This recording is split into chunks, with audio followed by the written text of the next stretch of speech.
A blessed day to you, sir. I am Daniel John U. Cartagena. So today I'm going to talk about the CMO 3-2022, Section 2, Administrative Provisions. So Section 2.1, General Considerations. First is transfer of goods from CBW. So goods to be transferred to a CBW shall be subject to a mandatory non-intrusive inspection at the port of discharge. So unless the goods is put under alert order, so the district collector may allow immediate transfer of goods to a CBW. So next is storage period of bonded goods. There is a maximum of 1 year storage period of bonded goods from the time of arrival in the warehouse. For perishable goods, there is 3 months but can be extendable for another 3 months if you request for a valid reason. Next is allowable importations. Importations shall be made within the limits of the CBW's respective authority or license as approved, to wit, the specific raw materials according to their corresponding harmonized system tariff lines and the quantity or volume of the raw materials in the particular unit of measures. So in the case of a industry-specific CBW, the client end user for whom said the raw materials identified according to their corresponding harmonized system tariff lines, and the quantity and volume of the raw materials are allowed per client. Unauthorized importations for warehousing or excess of the volume of goods are subject to payment of duties and taxes. Next is non-importation of finished goods, except when the goods is intended to be used as component for another finished product for export is allowed by the CBW committee. Next is regulated and restricted goods. Restricted and regulated goods without covering their corresponding clearances or necessary documents shall be subject to seizure and forfeiture by the Bureau. So, next is withdrawal for local or domestic consumption, local sales or domestic consumption. No withdrawal for domestic consumption or local sales shall be made unless it is allowed or approved by the district collector. Allowable withdrawal shall not exceed 30% of the total volume of the bonded raw materials in the CBW for the year. So these conditions shall not apply to a private CBW. Next is withdrawal for subcontracting. A manufacturing CBW operator may withdraw the bonded goods without payment of duties and taxes if, due to insufficient of operational facilities or lack of material time to meet export commitment, but subject to approval by district collector. And though the following guidelines, only duly accredited subcontractors may undertake subcontracting jobs. For garment manufacturer, only pre-cut or cut-to-pattern materials shall be transferred. Upon completion of the processing of the finished materials, the resulting wastages and the finished materials shall be returned to a CBW. So, lastly is prohibition on importations by industry-specific customs bonded warehouse. In the case of a industry-specific CBW, importation of fibers, yarns, fabrics, and accessories for manufacture of garments shall not be allowed. Next is Section 2.2, provisions specific to common CBW and its accredited members. A manufacturer exporter shall be accredited with only one common CBW, which shall be known as the mother warehouse. So next is the mother warehouse and its accredited members must always keep their business records. They must keep their business records ready for inspection. And also, they need to protect the imported materials from being stolen or being damaged. Next is the warehouse shall be made accessible to all authorized customs officials upon presentation of the mission order by the district collector or commissioner. All goods for transfer to a common CBW must first pass through the common CBW operator unless the district collector allows direct transfer. The common CBW operator shall be responsible for the liquidation of all raw materials. A member of a common CBW with no importation or exportation within a minimum period of 1 year shall be deemed pre-terminated. The transfer or sale of bonded goods between members belonging to the same common CBW shall not be used to extend the original storage period.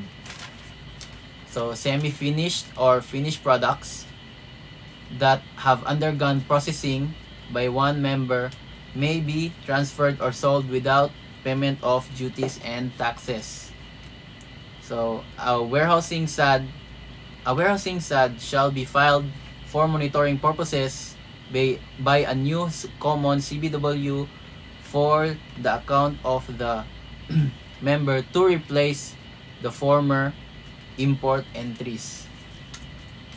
Next is subsequent transfer or sale by the first transferee or buyer member to another member of the same common bonded warehouse is not allowed. Transfer or sale of bonded goods is subject to approval by the district collector. In these following sections are the documents. So section 10, documents for the transfer of goods to CBWs. So first is the bill of lading or airway bill. It is for proof of shipment details. Next is the invoice. It specifies the value and the description of goods. Next is the packing list. The packing list are the details and contents of the shipment. Next is the import permits. It is required for regulated goods. Next is the transfer note, and also known as the boat note. It accompanies the goods during transfer. Lastly is warehousing SAD, goods declaration for warehousing. It is filed for monitoring and assessment of bonded goods. Next is section 11, documents for withdrawal of bonded goods. First is requisition slip. It is filed for withdrawal of raw materials for production. Next is withdrawal form. It indicates the details of materials withdrawn and their purpose.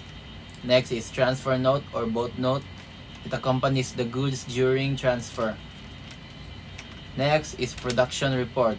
It tracks the use of raw materials and production output. Lastly is authority to transfer or sell. It is an approval for transferring or selling bonded goods. Next is section 12, documents for direct exportation of bonded goods. So exportation declaration or ED-SAD is filed for export clearance.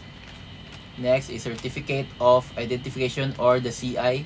It verifies the goods for export. Next is certificate of inspection and loading. It confirms that the goods were loaded for export. Next is the invoice. It specifies the value and the description of the goods. Next, the packing list, the details and contents of the shipment. Lastly is the outward bill of lading or outward airway bill. It is for proof of shipment details. Penalties and violations. First, diversion of bonded goods. Penalty is closure of CBW. Next is unauthorized withdrawal or transfer of goods. First offense is duties, taxes, and charges on goods plus surcharge of 50% of the duties and taxes and fees unpaid. Second offense, same as first, but additional suspension for 6 months. Third offense, same as first, and closure of CBW. Next is withdrawal is attended with fraud, even if it's first offense. Penalty is duties, taxes, and charges on goods plus surcharge of 50% of unpaid duties and fees and disclosure of CBW. Next, operators who make such merchandise or baggages unlawfully removed are punished under Section 1422 of the CMTA. Unauthorized relocation of CBW, penalty is closure of the CBW. Next is unauthorized changes in the CBW layout. First offense, suspension for warehousing privileges for 6 months. Second offense is closure of the CBW. Next, unauthorized structural changes of the CBW and or its extension warehouse. First offense, penalty is suspension for warehousing privileges for 6 months. Second offense, the penalty is closure for the CBW. Next is penalties for late application for renewal of authority to operate. 61 to 90 days is 150,000, 31 to 60 days, 200,000, and 1 to 30 days, 250,000, and suspension of privileges as CBW operator. Next is penalty for late exportation. 1 to 30 days from expiration of storage period, penalty is 10,000. Per entry. Next is 31 to 45 days from expiration of storage period, penalty is 20k per entry. And beyond 45 days, penalty shall be deemed, the goods shall be deemed abandoned. Next is penalty for late submission of documents for liquidation of goods. Declaration for warehousing. 1 to 30 days from expiration is 5,000. 31 to 60 days from expiration is 10,000. 61 to 90 days from expiration is 15,000. And beyond 90 days from expiration, 20,000 plus penal amount of bond. Lastly, penalty for late submission of documents for cancellation of warehousing bond. 31 to 60 days from expiration, penalty is 5,000 or 2% of bond, whichever is higher. Next, 61 days to 90 days from expiration, penalty is 10,000 or 5% of bond, or whichever is higher. Beyond 90 days from expiration is 15,000 and 10% of the bond. And that's all. Thank you.